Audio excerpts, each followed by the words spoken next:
entertain none of this nonsense and nothing over the phone. I'm gonna need you to get rid of all the leftover pizza boxes. The what? All the boxes left over from the pizza. All the boxes. Okay. Make sure you recycle the plastic like we talked about. Yeah. Did Jay reach out yet? Nah, Pop. He ghosting. What the f is this motherfucker doing? These things sweet now because I'm in here. It's all good. You about to get out on bail. No. Hey, yo, check this out. Need you to reach out to the producer. Let these motherfuckers know there's a release date for that new Netflix movie. Alright, Pop. It's fucking crazy right now. Everybody out there quiet as a motherfucker, huh? Yeah? Yeah, exactly. We gonna let them have their little fun, but I'm still gonna have the last laugh. What about all these lawsuits, though, Pop? Ain't none of them getting shit. I ain't worth nothing. Ain't got shit in my name anyway. Don't even worry about it. Bunch of money hungry and shit. Federal prosecutors have recently informed the judge that Diddy has been pressuring other inmates to use their phone privileges to contact witnesses. Communications between Diddy and the supposed witnesses have now surfaced, leading to serious legal trouble for him. Phone records show exchanges between Diddy and his son, as well as the call with someone believed to be Jay-Z.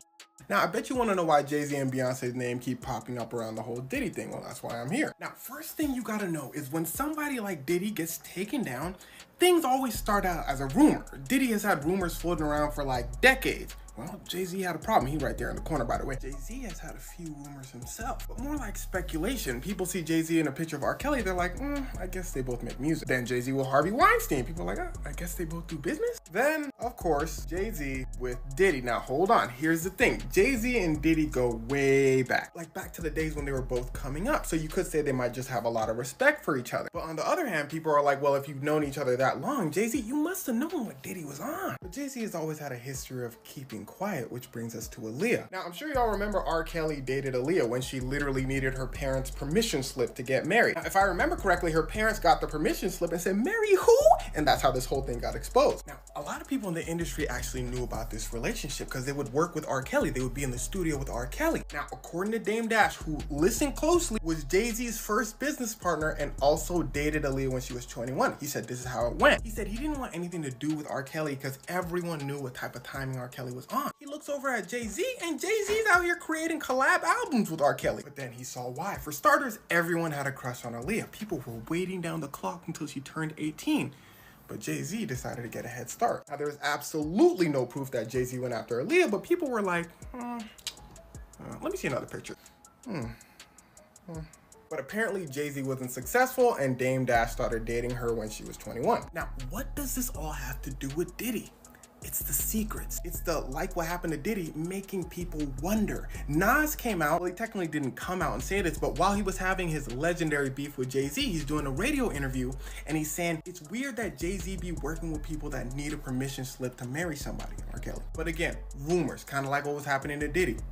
But then this lawyer comes out and says, boy, do I got some news for y'all. And here's where it starts to get wicked. Now, he's going after Diddy. Specifically, listen closely, anyone that Diddy might have done something to, or anyone who has watched Diddy do some of these things and stayed silent about it. Now, first of all, the lawyer's taking calls from anyone. So theoretically, anyone could just call trying to get some money saying Diddy did this to me, Diddy should pay me.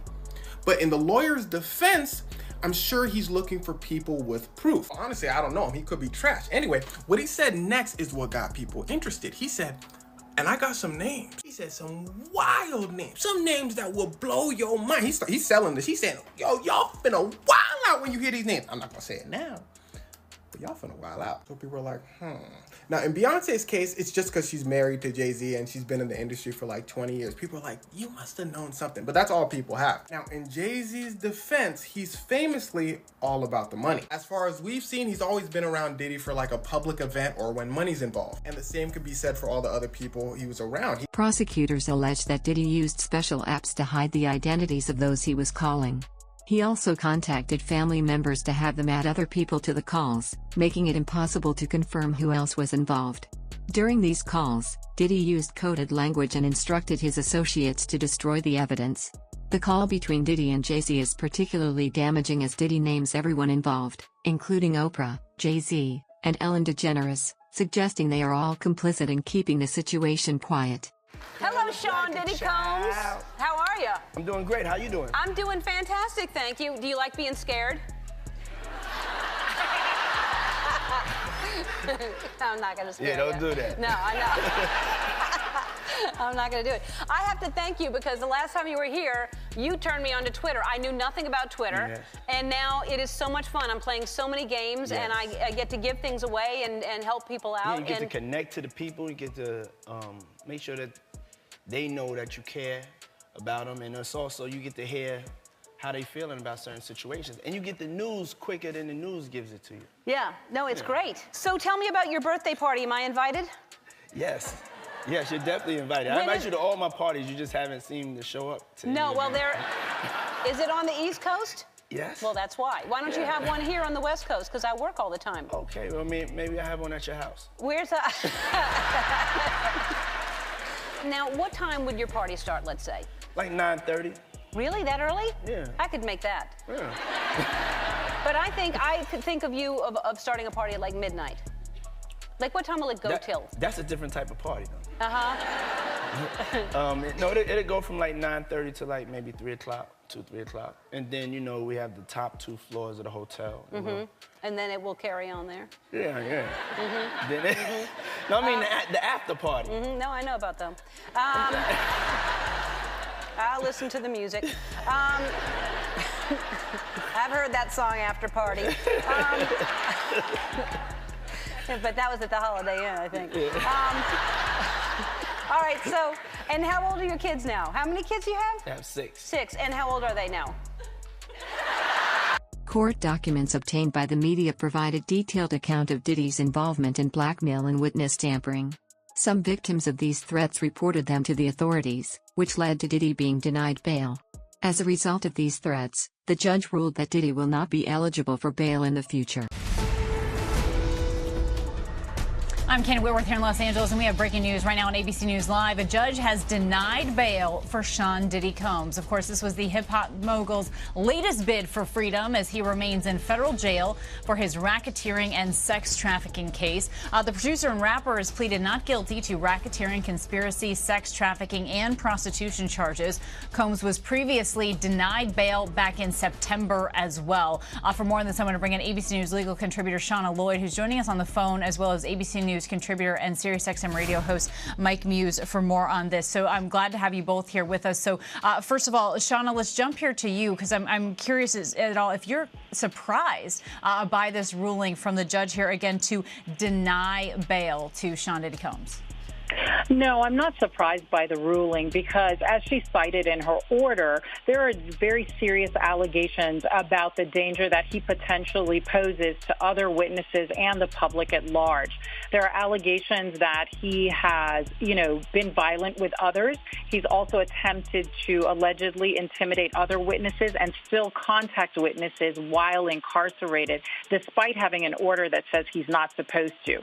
So under these types of conditions, we usually find that the judge will not grant bail in order to preserve the judicial system and the witnesses and ensure that people feel comfortable being able to come to court and testify without being threatened with violence.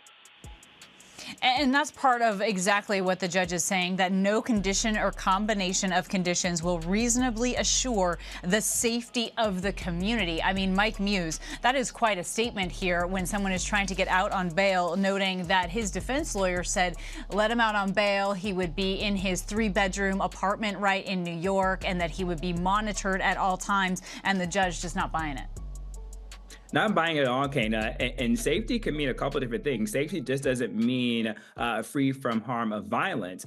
Safety can also, too, means emotional and mental dynamics that could occur by Sean Combs reaching out to potential witness to get them to possibly change their testimony, to feel threatened that if they were to come forward and to testify against him, associates on the outside may be able to get in contact with them, really making them feel unsafe to go before the court, go before before a jury, go before the witness stand and to testify. What we're also too seeing is the judge brought in evidence from a text that Cassie sent to Diddy after the elevator incident, where Cassie said, quote, "You are sick to think that it was okay to do what you did to me," really feeding into what the judge is concerned about in terms of physical safety. So we highlighted mental and emotional safety as well as physical safety that the judge has cited as a reason needing to keep to deny Sean Combs bail. Gondil has also received calls from Diddy urging him to remain silent. Diddy wants the media's attention on his case to lessen so that he can figure out how to escape the situation. His legal team is attempting to secure a gag order to prevent media coverage and has sent cease and desist letters to several individuals, including Piers Morgan. Diddy is also pursuing legal action against anyone targeting him.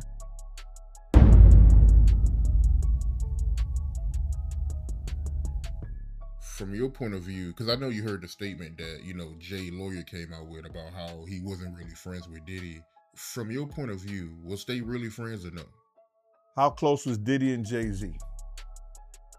They was close enough that they wasn't playing basketball, they wasn't playing baseball, they wasn't playing football, and they wasn't playing hockey or soccer for Diddy to come on stage, pat him on his ass, and then make the statement to people in the world that can't nobody call me Sean but Jay-Z. Now, I don't know what kind of statement, and I can't say, I wish I could say half a homo, but I know I can't say it, but I don't know what kind of half a homo that is. And you trying to say that you're not close to somebody. You coming on stage, patting them on their ass, and then you making a broad statement to the public, can't nobody call me Sean but Sean Carter. And I heard Jay-Z said the same thing about them. But they were so close that they had matching white girls together. Because when they used to see each other, they used to say, yo, how your skinny white girl doing? He'd be like, yo, how your skinny white girl doing? So, I guess that's a certain type of closeness. I ain't know anything about that, man. I ain't know about, you know, Jay touching his, you know, ass. I got to go see the video. I ain't hear about that. Come on, man. Everybody's seen that. 50 even pointed it out. Excuse me. When they was in ATL on stage. Remember when 50 bum rushed the stage with them? Yeah, I think I recall that. When Puff came on stage, first thing he did was pat Jay-Z on that. But I forgot. That's your favorite rapper. Hey, him and Pac is 1A, 1B. But what's your issue with Jay, man? I didn't know you had an issue with him. I'm never a fan of somebody that I was gonna knock out. And then we was at the, it was me, him, Ashley Kushner, Puff and them. We was all at the next game together, and he didn't even remember none of it. And I don't expect him to remember, but I remembered. You understand? And he told Puff, he said, yo, Puff, yo, I heard about that Gene right there. That Gene got a mean left. Oh, you said that Gene a knock a out. Then he gonna come up to me and say, man, you look like, man, you a turn ass up. And I said to himself, I said, yo, no Diddy. Pause. With bail no longer an option, Diddy is reportedly losing control of the situation. He initially thought he would be out within a week, but almost 6 months have passed. The latest decision indicates that he will stay at the Metropolitan Detention Center for at least 2 more years before his sentencing.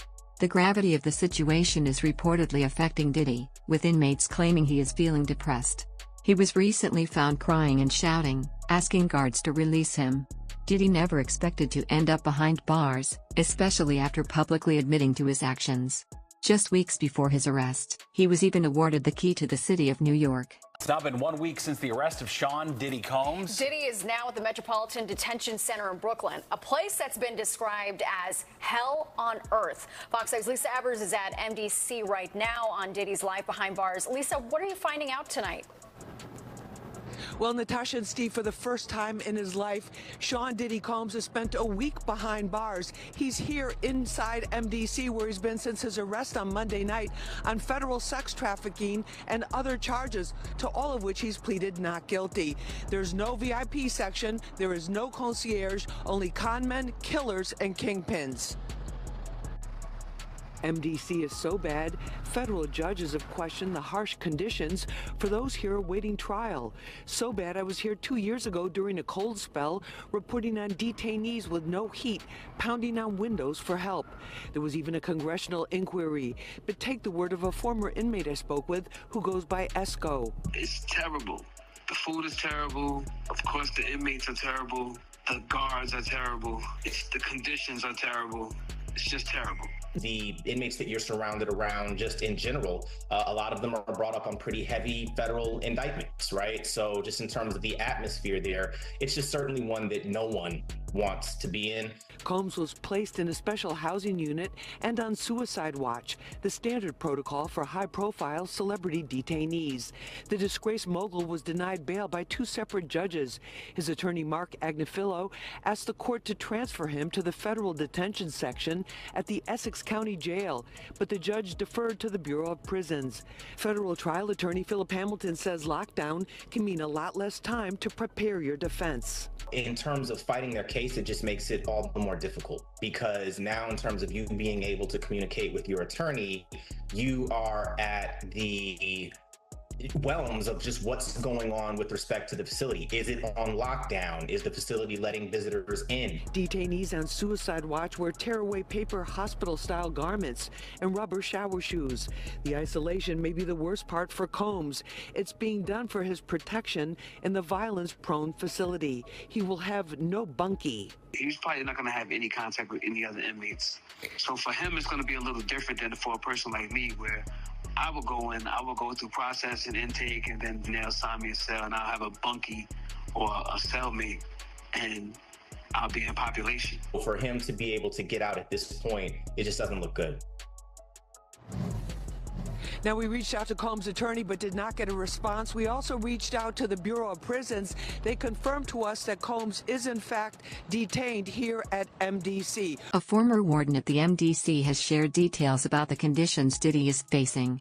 According to Lindsay, Diddy is a prime target in a prison full of dangerous individuals.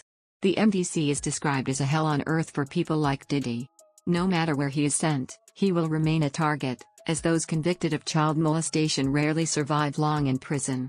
Larry Levon, a former MDC inmate now teaching others to survive in prison, shares similar views. He reports that Diddy is refusing to eat because he fears someone may try to poison him. The MDC is the same facility where Jeffrey Epstein died, and Diddy is reportedly worried he could meet the same fate. But one former warden who worked at the facility says Combs' life could still be in danger there. And that former warden is Cameron Lindsay, and she joins me now. Cameron, great to have you here. We just read it out loud. One lawyer for one inmate called the MDC overcrowded and understaffed, hell on earth. Combs' own lawyers called it horrific. Why are conditions so bad there? Well, it's been a number of years since I've been in the Metropolitan Detention Center, but what I can tell you is New York City, being the biggest, most populated city in America, the MDC has a difficult time recruiting and retaining staff. So one of the key issues is the lack of staffing. And it would be unfair for me not to mention that the vast majority of MDC staff are hardworking, salt of the earth, well-trained people. I know many of them. They're fantastic people. Unfortunately, however, there has been a disproportionate element of corruption within the ranks of MDC. And I think that has to do with a number of factors, to include the inability to hold on to the really good staff. Yeah. Many of them leave. Combs isn't the only famous inmate to be housed there. We had Sam Bankman-Fried there, R. Kelly, Ghislaine Maxwell. They were all inmates there. Sean Combs is being kept away from the general inmate population. You say his fame makes him a target. Yeah, sure. And not necessarily at the MDC only. I mean, anywhere. Yes, in my humble estimation, his life, his safety is in jeopardy in any correctional lockup right now. If it is true, as reported, that he is housed in the special housing unit, it's important to note that the special housing unit is a lockdown, 24-hour lockdown unit. The MDC Brooklyn is a high-rise. The vast majority of the floors are general population floors. But the special housing unit is a 24-hour lockdown facility. So this is for Mr. Combs' protection. His incredible worldwide celebrity combined with the allegations, the charges now, an indictment, of course, of acts of violence against women make him a very attractive target. All So right. obviously they need to safeguard him. This is a man accustomed to the very finest. He was arrested at the Park Hyatt Hotel in New York City, known for its luxury suites and exceptional food and wine, where one-bedroom suites start at $3,000 a night. He was probably staying in something larger. What is life like for him now at the MDC? I would say 100% total culture shock. The MDC is, I've used the word austere a lot, but it is. It's austere, it's strict, it's impersonal, it's cold, and it is a very tough place to be detained. Yeah, we've got 1 hour of rec time a day, 3 showers a week, a 6 a.m. wake-up call. He's expected to make his own bed and mop his floor, 3 meals a day delivered to his jail cell door. I don't know about mopping the floor, but definitely the lights come on at early morning around 6, if not somewhat earlier. The thing is, Liz, being in administrative detention, being in the special housing unit, he's not going to experience the regular daily life that most inmates or detainees go through. Because he's in protection status, if that is validated, then he will be locked in the cell 23 hours a day with 1 hour recreation in a fenced-in area where I would certainly expect for him to be recreating alone. 3 showers a week, as you pointed out, and 3 hots and a cot, as they say. But he will be in that cell minus social and legal visits. He will be in the cell 23 hours a day. A recent investigation has revealed the harsh conditions at the MDC, so severe that judges are reportedly avoiding sending inmates there. Inmates are allegedly subjected to inadequate heating in the winter, poor sanitation, and reports of prisoners being left in freezing conditions without proper clothing or heating. Gondil claims that the real reason Diddy is behind bars is that he attempted to blackmail the wrong person. They brand. It's all about the money. They saw what he did to Cassie. With the kicking, the punching. They saw what they did to Cassie. They know that nobody in America like that. So now, these people are represented by a brand. Whether it's something about the music, clothing, movies, they're not gonna come out and speak on nothing that has anything to do with them. And they praying that they not on the tape doing crazy stuff, being oiled up in the whole 9 yards. They praying. So until the feds say, hey, yo, listen here. We got you on, hey, buddy, we got you on this tape, and girl looked like she was pretty young. We're not gonna show it, but we need you to come and testify against Brother Love, P. Diddy, Puff Daddy, you know, Sean Combs. That's when they're gonna start talking. And they're not gonna be talking in his favor.